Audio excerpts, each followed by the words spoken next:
Materi ini dipersembahkan oleh Universitas Pertiwi untuk memperdalam wawasan kita dalam dunia akuntansi dan bisnis. Untuk menunjang pembelajaran mata kuliah analisa laporan keuangan yang diampu oleh Bapak Abdillah SC MM.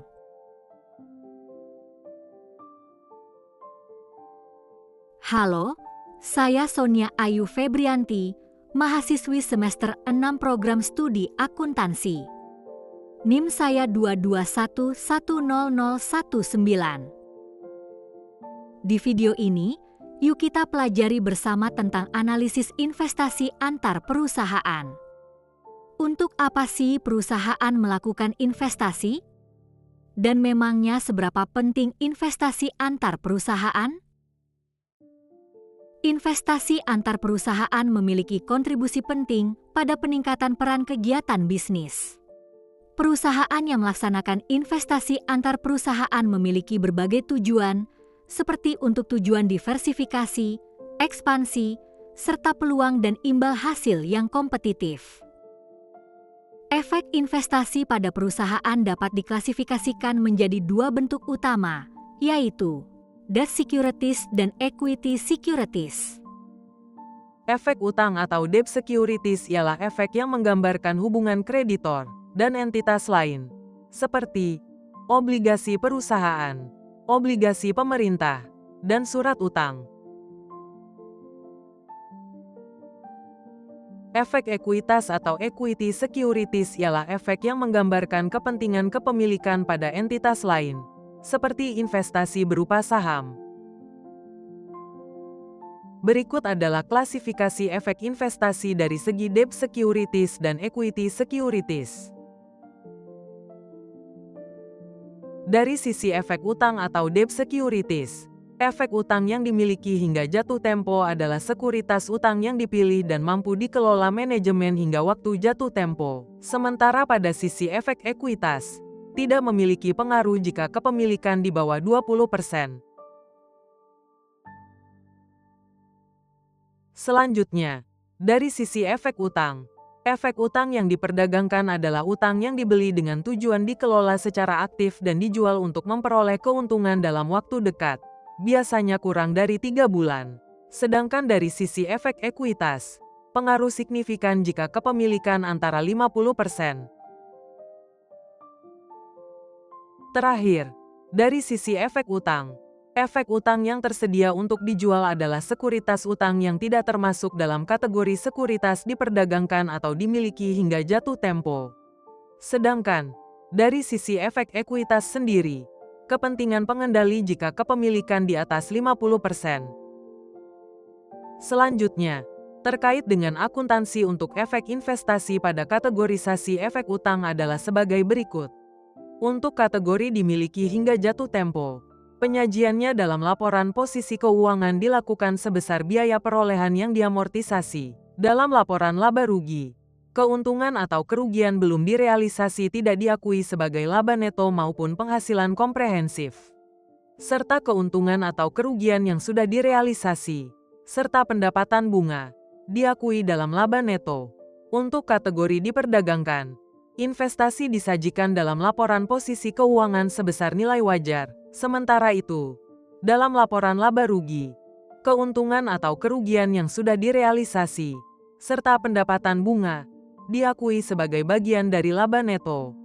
Untuk kategori tersedia untuk dijual, investasi disajikan di laporan posisi keuangan sebesar nilai wajar. Selisih nilai atau keuntungan yang belum direalisasi tidak dicatat sebagai laba neto, tetapi diakui sebagai penghasilan komprehensif lain.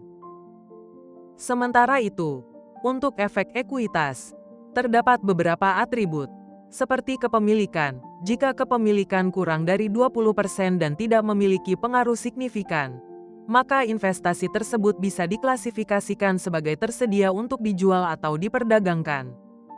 Jika kepemilikan berada antara 20% hingga 50%, maka dianggap memiliki pengaruh signifikan, dan jika kepemilikan lebih dari 50%, maka disebut memiliki kepentingan pengendali. Untuk atribut-atribut lainnya, serta penjelasan lebih lanjut tentang pengaruh signifikan dan kepentingan pengendali, dapat dilihat pada tabel berikut.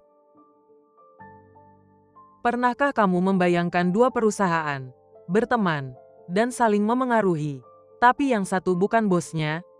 Inilah dunia investasi antar perusahaan dan cara akuntansinya yang menarik. Metode ekuitas. Perusahaan A bisa saja membeli sebagian saham dari perusahaan B. Tapi kalau cuma punya 30%, dia belum jadi bos. Kalau sudah punya pengaruh, tapi belum mengendalikan, saatnya pakai metode ekuitas. Metode ekuitas digunakan saat investor memiliki pengaruh signifikan, tapi tidak mengendalikan perusahaan investasi. Biasanya ini terjadi saat kamu punya 20% sampai 50% saham dengan hak suara. Di metode ini, kamu nggak mencatat nilai saham berdasarkan harga pasar, tapi berdasarkan biaya perolehan yang disesuaikan. Misalnya, jika perusahaan untung, nilai investasimu naik. Contoh soal, PT Global Corp membeli secara tunai 25% kepemilikan Sinergy Inc. sebesar 500.000 secara tunai, yang menggambarkan seperempat ekuitas pemegang saham Sinergy pada tanggal akuisisi. Oleh karena itu investasi tersebut diperoleh sebesar nilai buku. Mari kita lihat laporan posisi keuangan Sinergy Inc. pada tanggal akuisisi. Perusahaan ini memiliki aset lancar sebesar Rp700.000 dan aset tetap sebesar Rp5,6 juta. Jika kita jumlahkan, total aset yang dimiliki Sinergy Inc. adalah Rp6,3 juta.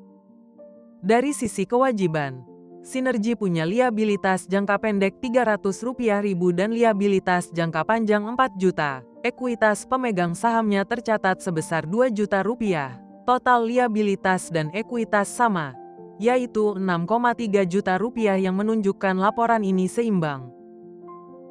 Ketika Global Corp mengakuisisi sebagian saham Sinergy Inc., transaksi pertama yang dicatat adalah sebagai investasi awal dengan pencatatan debit akun investasi sebesar Rp500.000 dan kredit kas sebesar Rp500.000. Setelah tanggal akuisisi, Sinergy melaporkan laba neto sebesar Rp100.000 dan membayar dividen sebesar Rp20.000. Setelah melakukan investasi di Sinergy Inc., Global Corp mencatat bagian proporsional dari laba yang dihasilkan oleh perusahaan investasi. Pencatatan bagian proporsi laba perusahaan investasi, debit akun investasi Rp25.000, kredit ekuitas pada laba perusahaan investasi Rp25.000, ini menambah nilai investasi yang dimiliki Global Corp karena perusahaan investasi memperoleh laba. Selanjutnya, jika Sinergy Inc. membagikan dividen sebesar Rp5.000, maka Global Corp menerima kas dan mencatatnya dengan mengurangi nilai investasi, debit kas Rp5.000, kredit investasi Rp5.000. Berikut ini adalah posisi investasi Global Corp dalam Sinergy Inc. berdasarkan metode ekuitas. Global Corp awalnya mencatat investasi sebesar Rp500.000, kemudian nilainya bertambah Rp25.000 dari bagian proporsional atas laba Sinergy dan berkurang Rp5.000 karena menerima dividen. Dengan demikian, nilai tercatat investasi Global Corp saat ini adalah sebesar Rp520.000. Selanjutnya, mari kita lihat bagaimana ekuitas pemegang saham Sinergy Inc. berubah dalam periode berjalan. Ekuitas awal tercatat sebesar Rp2 juta. Selama periode tersebut terjadi penambahan dari akun kredit sebesar Rp100.000 dan pengurangan dari akun debit sebesar Rp20.000. Dengan demikian, total ekuitas pada akhir periode menjadi Rp2.080.000. Metode ekuitas bukan cuma soal angka, tapi soal hubungan ekonomi antar perusahaan. Jadi, yang dilihat bukan cuma berapa persen sahamnya, tapi seberapa besar pengaruhmu. Bayangkan dua perusahaan bergabung, membentuk kekuatan baru di dunia bisnis. Itulah kombinasi bisnis. Kombinasi bisnis terjadi saat satu perusahaan mengakuisisi mayoritas saham perusahaan lain. Ini bisa melalui merger atau akuisisi. Tujuan ekonomi kombinasi bisnis sangat banyak, mulai dari sumber bahan baku, manajemen, efisiensi, diversifikasi, percepatan pasar sampai keuntungan pajak. Kombinasi bisnis harus dicatat pakai metode akuisisi berdasarkan IFRS 3 dan ASC 805. Artinya, perusahaan mencatat nilai aset dan liabilitas berdasarkan nilai wajar. Tujuan utama dari akuntansi kombinasi bisnis adalah mengakui harga yang dibayar untuk akuisisi pada laporan posisi keuangan, yaitu dengan cara aset dan liabilitas diakui sebesar nilai wajar pada tanggal akuisisi dan selisih harga akuisisi dan nilai wajar aset neto diakui sebagai goodwill. Setelah kombinasi bisnis, perusahaan harus membuat laporan keuangan konsolidasi, yaitu laporan gabungan antara perusahaan induk dan anak.